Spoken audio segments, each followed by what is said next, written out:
بسم الله الرحمن الرحيم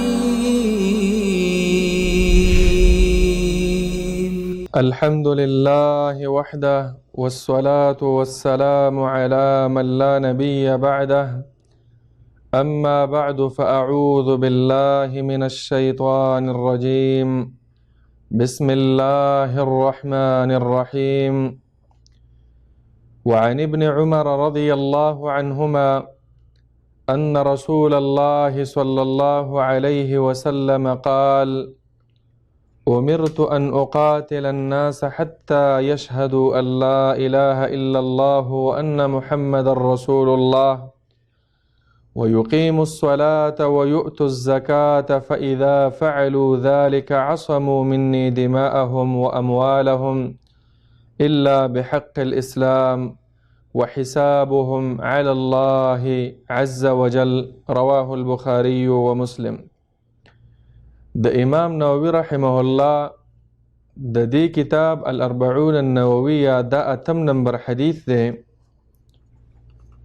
دا حدیث هم یو جامع یو مانع یو ښکلی حدیث چې په دې کې ډیر یو عظیم مقصد پروت دی. اول د دې حدیث مختصره ترجمه او بیا د دې حدیث مقاصد او مطلب او شرحه. عبدالله ابن عمر رضی الله عنه فرمایي چې رسول الله صلی الله علیه وسلم فرمایلی دی امرت ان اقاتل الناس حتى يشهدوا ان لا اله الا الله. ما ته امر شوی دی چې زبا د دې خلکو سره جنگیږم، جنگ بکوم، قتال بکوم، جهاد بکوم، وینه به یې تویم. الناس نه مراد مشرکان دی. پر روایت د بخاری کې راوی ور سره دا ذکر کړي یعنی المشرکین، یعنی مشرکانو کافرانو سره به تر هغه وخت پورې قتال او جهاد کوم تر څو چې دا گواهی وکړي چې حتی یشهدوا ان لا اله الا الله وان محمدا رسول الله. دا کلمه د توحید چې ووایي چې لایق د بندګۍ سوا د الله نه بل څوک نشته او محمد صلی الله علیه وسلم د الله اخیری پیغمبر دی او د الله رب العالمین بنده دی.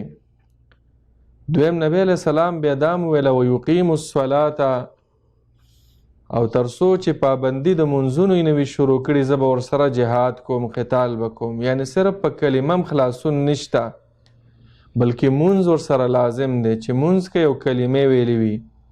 ویؤتوا الزکات او تر څو چې زکات یې ورکړی نه وي، یعنی چې زکات ورکوي، منځ کوي او کلمه یې ویلې وي، نو د ده وینه تویول بیا حرام دی. ځکه نبی علیه السلام بیا وفرمایل فاذا فعلوا ذلك عصموا مني دماءهم واموالهم.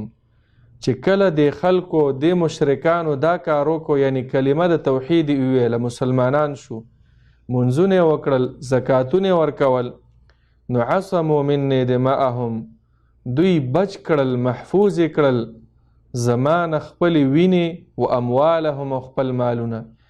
یعنی چې کلمه نه ویلې، منځ نه کوي، دارنګې زکات نه ورکوي، نو د دوی وینه تویول بیا حلال دی، مال په غنیمت کې اخیستل بیا حلال دی.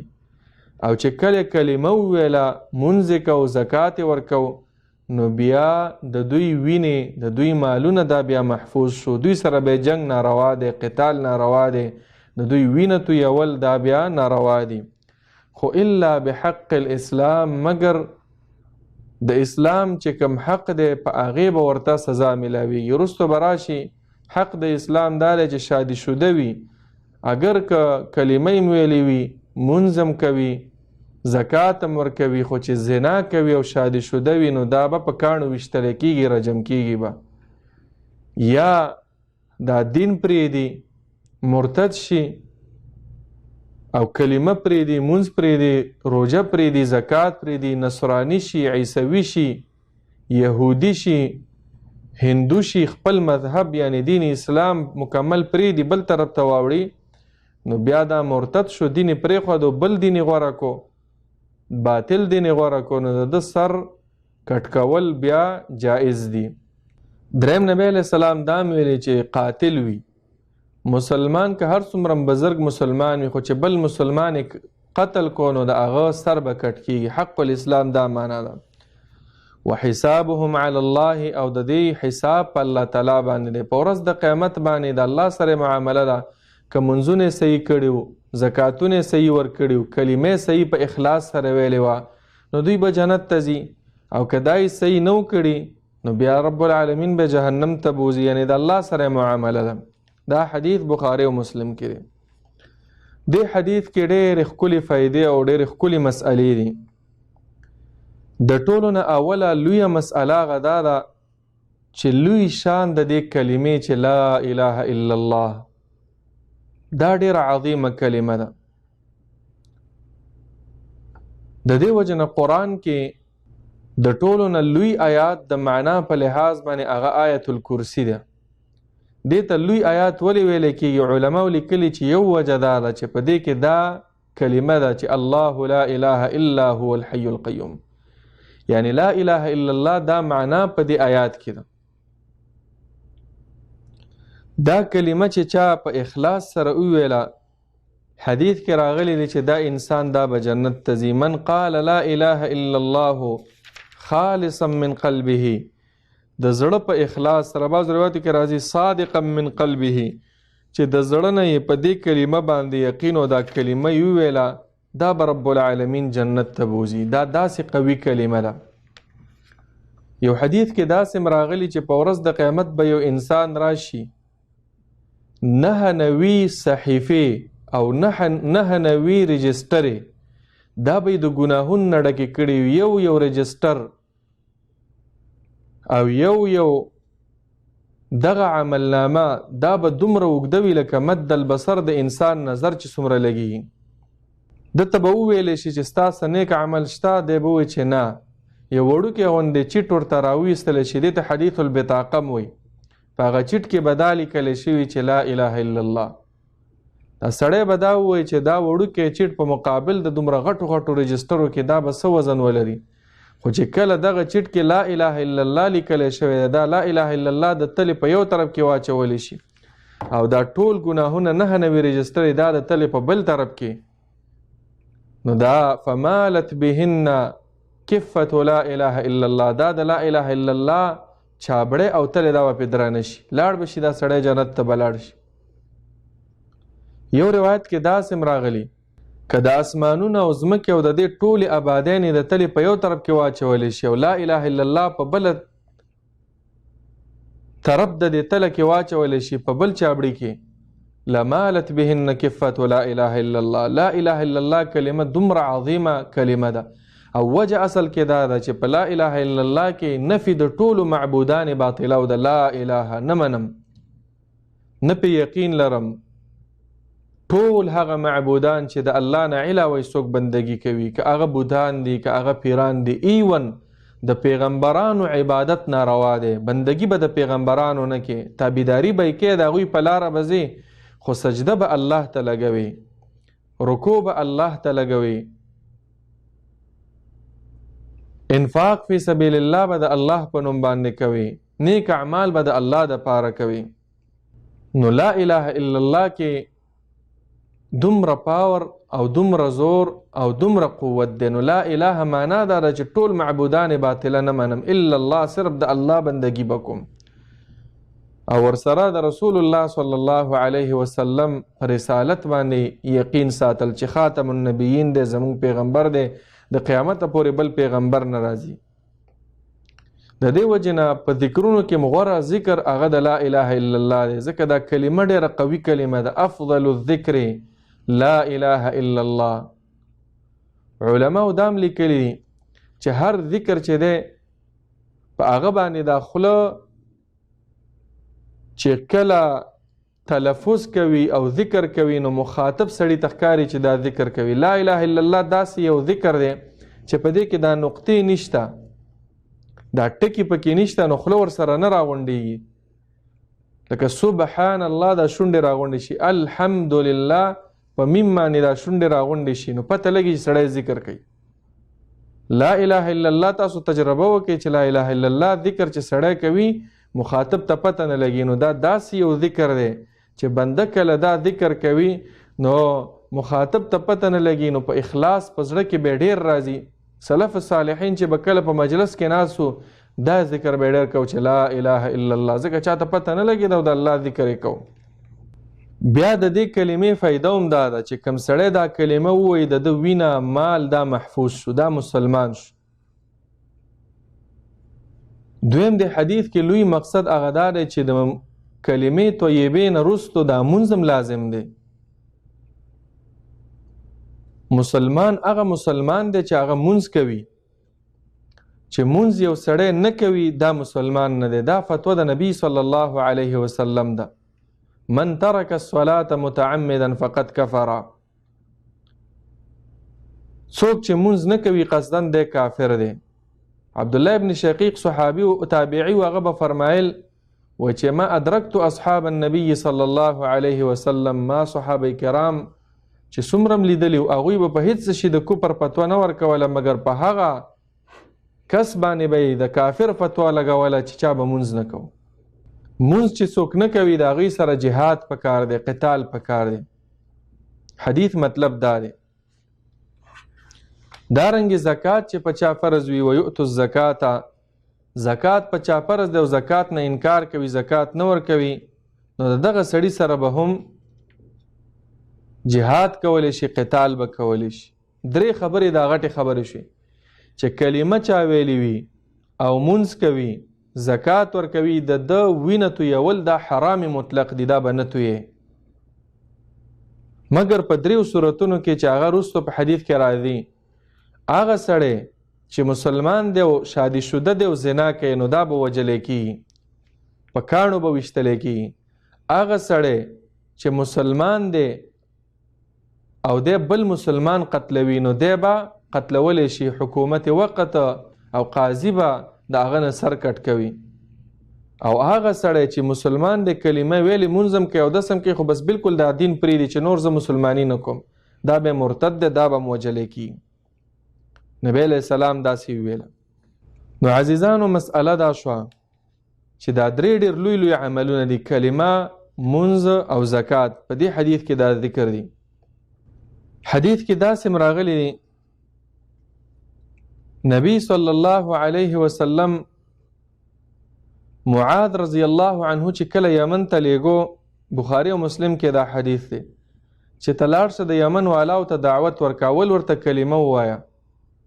چې کلمه کله دا خلک ووایي او دا اقرار یې وکړو چې لا اله الا الله محمد رسول الله انهم اطاعوا کلذالک، که دا کلمې در له ومنله نو بیا ورته ووایه چې په تاسو الله تعالی 5 وخته مونځ فرض کړی او زکات یې در باندې فرض کړی.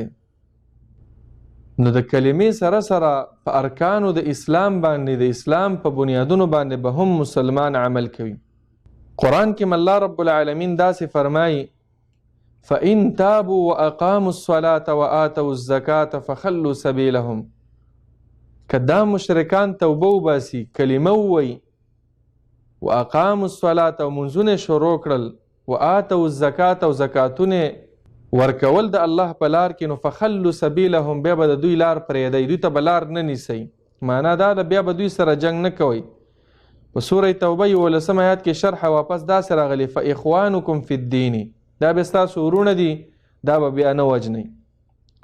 خو دا جنگ چې روا کېږي دا په هغه صورت کې چې کله کلمه نه وایي، مونځ نه کوي، زکات نه ورکوي.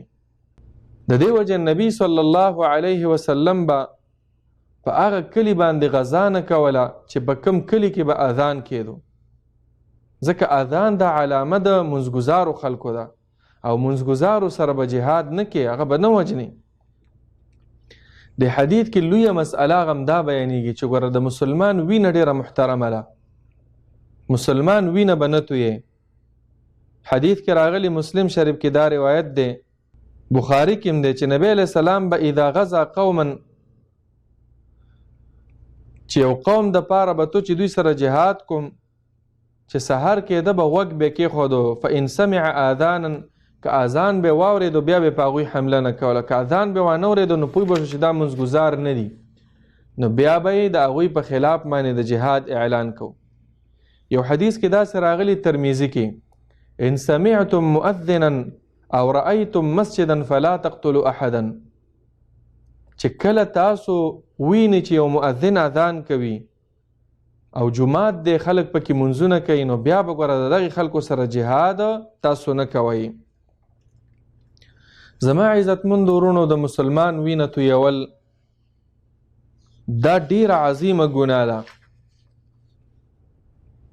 نن سبا که وګورو په معاشره کې، خاص کر زمونږ د پښتنو په معاشره کې، د مسلمان مرګ د یو چرګې د مرګ نه هغه ډیر آسان دی او هیڅ څوک یې پروا نه ساتي.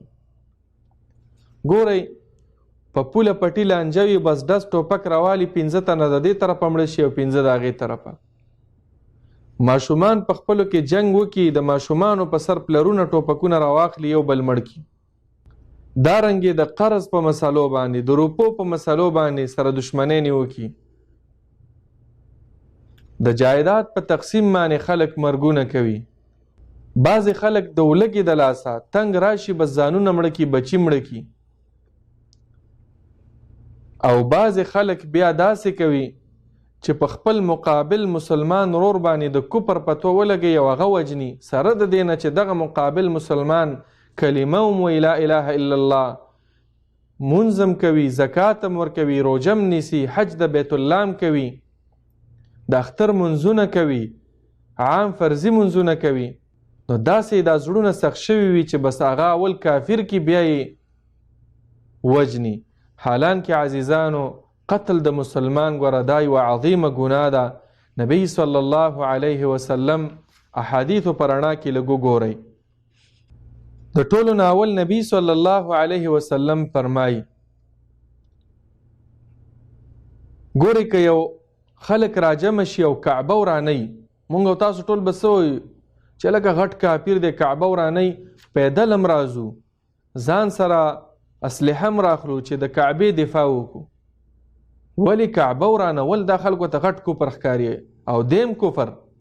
خو یاد وساتئ نبی صلی الله علیه وسلم ابن ماجه کې روایت دی، طواف یې کو د دې کعبې نه، وی ویله ما اطیبک، څومره پاک ځای ته، و اطیب ریحک، او څومره ښکلي ښکلي خوشبوی لري ته، ما اعظمک و اعظم حرمتک، څومره لوی شان لري، څومره لوی د عزت دی. خو والذي نفس محمد بيده، نبی علیہ السلام فرمایل زما دې په هغه ذات باندې قسم وي چې د نبی علیہ السلام روح د هغه په لاس کې دی. ویل حرمة المؤمن اعظم عند الله حرمة منك ماله ودمه، د مسلمان وینا، د مسلمان مال ستانه ډیر محترم دی الله ته. بعض روایتو کې داسې راغلي لهدم الكعبة اهون على الله عز وجل من قتل امرئ مسلم. دا کعبه ورانول دا څومره ګناه ده، د دغې نه غټه ګناه دا ده چې د مسلمان وینه تویه شي. کعبه خو یو وړوکی ځای دی، د مسلمانانو قبله ده. په روایت د ترمذي کې داسې راځي، د عبدالله ابن عمر روایت دی چې لزوال الدنیا اهون على الله عز وجل من قتل رجل مسلم. ټوله دنیا دې تتر بتر درهم برهم تباہ و برباد شي، خو چې د مسلمان وینه توی نشي. ټوله دنیا ورانه کا، دومره ګناه پکې نشته، یعنی ګناه پکې ده خو دومره نه ده لکه څومره چې ته مسلمان وینه تویه کړي. عزیزانو مسله ډیره سخته ده. د دې وجې نه حدیث کې راځي، ترمذي کې روایت دی، په ورځ د قیامت به دا مقتول راشي او دا قاتل به یې نیولی وي د تندي نه او د سر نه او د لاس نه، او وینه به ترې روانه وي د دې مقتول نه، او الله ته به وایي چې یا ربي هذا قتلني، ده زه وجلی یم. نو د هغه وخته پورې به دا فریاد کې تر څو چې رب العالمین ورلته بدل وانخلي. د دې وجې نه زما عزتمند ورونو، نبی علیه السلام فرمایي المسلم اخو المسلم، مسلمان د مسلمان رور دی، په هغه به ظلم هم نه کوي، هغه سپکاوی به هم نه کوي. کل المسلم علی المسلم حرام دمه وعرضه وماله، د مسلمان وینه به نه تویې، د مسلمان بې عزتي به نه کې، د مسلمان مال به نه لوټ کې. د دې وجې نه حدیث کې داسې راغلی دی چې نبی صلی الله علیه وسلم بخاری کې دا روایت دی، یو ځل یې وویله وی الا انبئکم باکبر الکبائر د ټولو نه غټ ګناهونه صحابه کرامو تاسو ته نخیم. صحابه کرامو ویله ولې نه د الله پیغمبر؟ نبی علیه السلام ورته شروع شو. یو ورته دا ویله چې وقتل النفس مسلمان وژل دا ګوره غټه ګناه ده، انسان په جهنم ته ځي.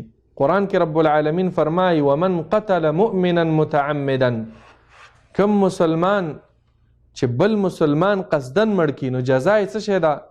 جهنم ته به ځي او ډیره زمانه به په دې جهنم کې وي او الله رب العالمین به په لعنت رالیږي په دې سړي باندې. وغضب الله علیه، الله به ورته سخته غوسه وي، سخته غوسه د الله د طرفه لعنت او جهنم کې د ډیرې مودې پورې خالدن معنا همیشه د جهنم کې به پروت وي ډیره زمانه. دا په څه وجه؟ د مسلمان د وینې د تویولو په وجه باندې. دې وجه نه الله قرآن کې موږ منع کړي یو چې ګوره مسلمان به نه وژنئ. قرآن کې رب العالمین فرمایي ولا تقتلوا النفس التي حرم الله، مو وژنئ ای مؤمنانو هغه نفس مو وژنئ چې الله د هغې وجل حرام کړي دي. نو دا ټول آیتونه او حدیثونه دا دلیل په دې باندې چې مسلمان به نه وژنئ. بعضو روایتو کې داسم راغلی دی، ناشنا حدیث دی دا چې نبی صلی الله علیه وسلم ته خبر راغی، مسئله راغله، اسامه ابن زید یو سړی مړ کو. بخاری او مسلم کې دا روایت دی. او د جنگ دوران وګوره کافرو چې د توره اوچته کړه هغه لا اله الا الله ویله، خو د بیا هم پې ګزار وکړه او مړ کو. نبی علیہ السلام چې خبر شو، نبی علیہ السلام ډېر سخت غوسه شو، راوی غوښته ورتل دا دې ولې داسې وکړه؟ وایي د الله پیغمبره د یرې د وجې نه دا کلمه ویل، د زړه نه ویلې. نبی علیہ السلام ورته ویل هلا شققت قلبه، تا به له زړه څیرې کړی وی چې دا یې د زړه نه ویلې ده که نه؟ د زړه مالک ته نه بس چې کلمه یې وویله د هغه وینه محفوظ شه. په مدینه کې څومره منافقان اوسېدل، په زړونو کې کفر و، خو چې دا کلمه یې ویلې وه لا اله الا الله منځونه کول، نبی علیہ السلام ورسره تر د مرګه پورې هغوی سره جهاد ونه کړو. ولې؟ ظاهرا خو دوی مسلمانان و که نه، په زړونو کې کفر و. قرآن دا ګواهي کړې ده چې زړونو کې کافرانو، خو دا کلمې دومره احترام دی چې د هغه وینه هغه حلاله نه کړې شوه په دنیا کې. د منافقانو سره نبی علیہ السلام جنګ ونه کړو. د دې وجه نه په دې حدیث کې هم داسې دي وحسابهم علی الله، د دوی حساب د الله سره چې ظاهر کې دی مونځ کوي، ظاهر کې کلمه وایي، ظاهر کې زکات ورکوي، نور د زړونو مالک الله تعالی دی، ته په هغې مکلف نه چې ته د خلکو په زړونو فتوی ورکې. د دې وجه نه یو حدیث کې داسې راغلی دی چې نبی صلی الله علیه وسلم هغه وفرمایل خالد ابن ولید ته، خالد ابن ولید راغی، دا روایت هم بخاری او مسلم کې دی چې د الله پیغمبر ما ته اجازه راکړه چې زه دا پلانی سړی مړ کم. هغه ورته ویله لعله ان یکون یصلي، هغه خو مونځ به کوي کیدی شي، نو څنګه تاله اجازه درکم؟ یعنې چې مونځ کوي نو اجازه نشته. خالد رضی الله عنه ویله وی کم من مصل یقول بلسانه ما لیس فی قلبه، ډیر منځګزار داسې منځونه کوي او په زړه کې ایمان نه وي. نبی علیہ السلام جواب ته وګوره، نبی علیہ السلام ویل انی لم اومر ان انقب عن قلوب الناس ولا اشق بطونهم، ما ته دا امر نه دی شوی چې زه د خلکو زړونه سوري کمه او دارنګې د هغوی خېټې وڅیرمه چې پته راته ولګي چې دا صحیح اسلام والا دی که نه. زه په ظاهر باندې چې کلمې ویل او مونځ یې کو بس د ده وینه به نه تویې. یو روایت کې داسې راځي، مسند احمد کې دا روایت دی چې انصارو صحابه کرامو کې یو کس راغی نبی علیہ السلام ته چې د پلانې منافق سړی د دې اجازه ماله راکړه چې زه یې مړ کم. نبی علیہ السلام ورته ویل الیس یشهد ان لا اله الا الله، کلمه وایي؟ هغه ویل آو. وایي مونځ کوي؟ الیس یصلي، مونځ کوي؟ هغه ویل آو. نبی علیہ السلام ویل اولئک الذین نهانا الله عن قتلهم، دا کسان دي چې الله موږ د دوی د مرګ نه منع کړي یو، دا به نه وجنو. نو زما عزتمند ورونو، د مسلمان وجل چې کلمه وی منځ کوي او دس کوي دا ګوره ډېره عظیمه ګناه ده او زمونږ شریعت هغه مونږ او تاسو بالکل د دې نه منع کړي یو. نو په کار دا ده په دې امورو کې مونږ تساهل او سستي ونه کړو. ډله بازۍ نیم جوړې کړي پارټۍ د یو پارټۍ والا په بل باندې فتوی ورکوي چې مړې کا په ورځ د قیامت به رب العالمین ته څه جواب ورکو. په دې اوږدو اوږدو منځونو او په دې سپینو سپینو کپړو باندې او په روجو نیولو باندې انسان ګوره د الله د عذاب نه به نشي بچ کېدی چې کله ستا په غاړه کې د چا وینه پرته وه، ستا په ژبه باندې یعنی ستا په فتوا باندې چا د مسلمان وینه توی کړې وه، په دې ګوره بیا نشي خلاصېدی. حتی روایاتو کې دام راغلی دي، مسلم شریف کې دا روایت دی چې په تاسو به داسې بادشاهان راشي چې تبغضونهم و یبغضونکم، ستاسو به هم بدي شي تاسو به هم بدي شئ. یهتدون بغیر هدایه، زما بالکل په د لار باندې به نه وي روان، ویستنون بغیر سنتي، زما په سنتو به هم نه راځي. فتعرفون وتنکرون، ټول به ناروا کارونه کوي. نبی علیہ السلام ته صحابه کرام ویل د الله پیغمبره افلا نقاتلهم، سر نه جدا کو د بدن نه. نبی علیہ السلام ویل لا ما صلوا، چې مونځ کو دا به هم نه وجني. یعنی په عامو ګناهونو باندې به هم ته مسلمان نه وجني چې کله مونځ کو دا مونځ او کلمه او زکات دا داسې مهم شیزونه دي چې د انسان وینه هغه محفوظه ساتي. نو سخت د یری والا حدیث دی دا، په کار دا د مسلمانان په دې حدیث باندې عمل وکړي او د الله رب العالمین نه ویریږي او دا وینه د مسلمان دا توی نه کړي. دارنګه حدیث کې زکات هم ذکر شوی چې کوم خلک د زکات د ورکولو نه انکار کوي هغوی سره به هم جهاد کیدی شي د بادشاه او د ملک په اجازه باندې. روایتو کې راغلی دي، بخاری او مسلم کې حدیث دی چې نبی علیہ السلام کله وفات شو څه خلکو هغوی ویله مونږه زکات نه ورکو، نو ابوبکر صدیق هغوی سره د جهاد اعلان وکړو. بیا ټول صحابه کرام د هغه سره متفق شو په دې باندې، ځکه دا حدیث کې راغلی ویؤتو الزکاته چې کلمه وی مونځ کوي او زکات ورکوي نو د دوی وینه محفوظ ده، او چې مونځ نه کوي زکات نه ورکوي او کلمه یې ویلې وي نو وینه بیا محفوظه هغه نه ده. الله رب العالمین دې مونږ او تاسو ټول د مسلمانانو د وینو د تویولو نه بچ وساتي. رب العالمین دې زمونږ او تاسو په وطنونو کې امن او امان راولي. الله دې ټولو مسلمانانو له دا توفیق ورکړي چې د بل مسلمان وینه توی نه کړي، د بل مسلمان بې عزتي ونه کړي، د بل مسلمان مال لوټ نه کړي. آمین یا رب العالمین. وصلی الله وسلم علی نبینا محمد وعلى آله وصحبه اجمعین.